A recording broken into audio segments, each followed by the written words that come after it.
Hello नमस्कार साथियों, स्वागत है आप सभी का शालू आर्ट क्लास में। कैसे हैं आप सभी लोग? उम्मीद है सभी बढ़िया होंगे। तो चलिए आज से हमारे जो है ये जो अब देख रहे हैं ना, अब वन लाइनर अब शुरू होंगे। अब तक हम लोग ऑप्शन भी पढ़ते थे, लेकिन एक्चुअली में वन लाइनर यहाँ से शुरू होता है। इसको सार संग्रह है इसी किताब में, जो पहले सारे क्वेश्चन मैं बता चुकी हूँ ऑप्शंस के साथ में, और अब डायरेक्ट आंसर बताऊंगी। तो सबसे पहला हम अध्याय शुरू कर रहे हैं, भारत के प्रागैतिहासिक कला केंद्र, जिसमें मिर्ज़ापुर, भीमबेटका, रायगढ़, बांदा, पंचमढ़ी, होशंगाबाद और भी आते हैं। तो फर्स्ट क्वेश्चन से शुरू करती हूँ। किस भारतीय प्रागैतिहासिक कला केंद्र से गेंडे का आखेट करते हुए शिकारी का चित्र प्राप्त हुआ? हरनी हरण से हुआ। तराशे गए चमकीले हथियारों के औजार कहाँ से प्राप्त किए गए हैं? तो नवपाषाण काल में प्राप्त किए गए हैं। उत्तरकाशी की हुडली गुफा के शैल चित्र में किस रंग का प्रयोग किया गया है? तो नीले रंग का प्रयोग किया गया है। भीमबेटका, लखनिया दरी, पंचमढ़ी प्रसिद्ध है, तो प्रागैतिहासिक चित्र के लिए प्रसिद्ध है। अधिकांश प्रागैतिहासिक चित्र कहाँ मिलते हैं? तो गुफाओं में मिलते हैं। प्रागैतिहासिक चित्र क्या है? तो वह गुहा चित्र हैं। प्रागैतिहासिक चित्रों की धरातल क्या है? तो शिला है। प्रागैतिहासिक भारतीय चित्रकला किस सतह पर बनाई गई है? तो चट्टानों पर बनाई गई है।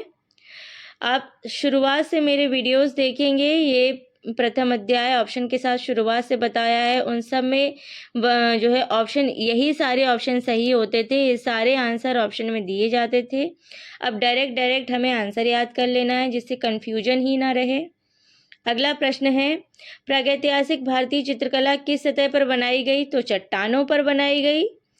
जहाँ चट्टानों पर है ऑप्शन आंसर, वहाँ चट्टानों लिखना है। जहाँ शिला है वहाँ शिला लिखना है। जहाँ गुफा कहा गया है वहाँ गुफा, और जहाँ गुहा कहा गया है वहाँ गुहा। इन सब बातों का बहुत ध्यान रखना है, और ये बारीक बारीक सी चीज़ें ही नंबर कटवाती हैं। तो अमृत की कला किस देश की प्राचीन कला को कहते हैं? तो मिस्र को कहते हैं, मतलब मिस्र की कला को कहते हैं। प्रागैतिहासिक शिला चित्रों का विषय क्या था? आखेट, पशु पक्षी व युद्ध था। प्रागैतिहासिक काल के चित्रों में सबसे अधिक चित्र किस प्रकार के मिले हैं? तो आखेट के चित्र ज़्यादा मिले हैं। प्रागैतिहासिक चित्र प्रधानतया किस विषय से संबंधित है? तो आखेट से संबंधित है। भारतीय प्रागैतिहासिक चित्रकला के लेखक कौन थे? तो जगदीश गुप्त थे। दक्षिण भारत का कौन सा केंद्र प्रागैतिहासिक चित्रों के लिए मशहूर है? तो बेलारी है। प्रागैतिहासिक चित्रों के विषय क्या हैं? तो पशु पक्षी मानव हैं। भारत में मध्यपाषाण काल कब तक माना जाता है? तो 6000 ईसा पूर्व तक माना जाता है।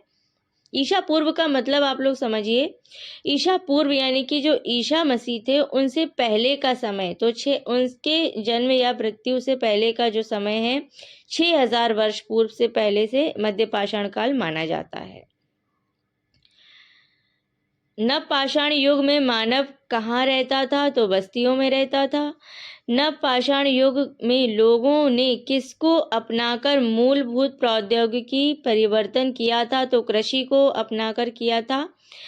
और इनमें से संबद्ध है, तो इसके ऑप्शंस आपको आगे मिल जाएंगे, मेरे सारे वीडियोस देखिएगा। और उसका सही आंसर है सिंगनपुर व भीमबेटका, ये संबद्ध हैं। चलिए अब मिर्ज़ापुर पे आते हैं। प्रसिद्ध प्रागैतिहासिक कला केंद्र मिर्ज़ापुर स्थित है, तो कैमूर की पहाड़ी में स्थित है। प्रागैतिहासिक चित्र उत्तर प्रदेश में कहाँ है? तो लखनिया में है। भारतवर्ष में प्रागैतिहासिक चित्रों की सर्वप्रथम खोज किस क्षेत्र में हुई? तो मिर्ज़ापुर में हुई थी। मिर्ज़ापुर की गुफाएं किस राज्य में स्थित हैं? तो उत्तर प्रदेश में स्थित है। प्रागैतिहासिक चित्रों का क्षेत्र मिर्ज़ापुर किस प्रदेश में है? तो उत्तर प्रदेश में है। मिर्ज़ापुर किन चित्रों का कला केंद्र है? तो प्रागैतिहासिक चित्रों का कला केंद्र है। मिर्ज़ापुर के पूर्व ऐतिहासिक चित्रों में हम किसकी छवियां देख सकते हैं? तो घोड़े और हाथी की छवियां देख सकते हैं। घायल सुअर का गुफा चित्र कहाँ है? तो मिर्ज़ापुर में है। अब भीमबेटका पे आते हैं। विश्व की प्राचीनतम प्रागैतिहासिक चित्रकला का केंद्र है भीमबेटका। भीमबेटका की पाषाण गुफाएं स्थित है विंध्याचल की पहाड़ियों में।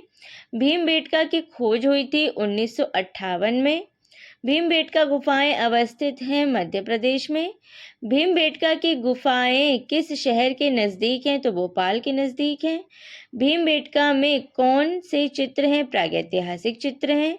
भीमबेटका में प्राप्त होने वाले शैल चित्र अधिकतर कहाँ बने हुए मिलते हैं? तो दीवार व छत पर।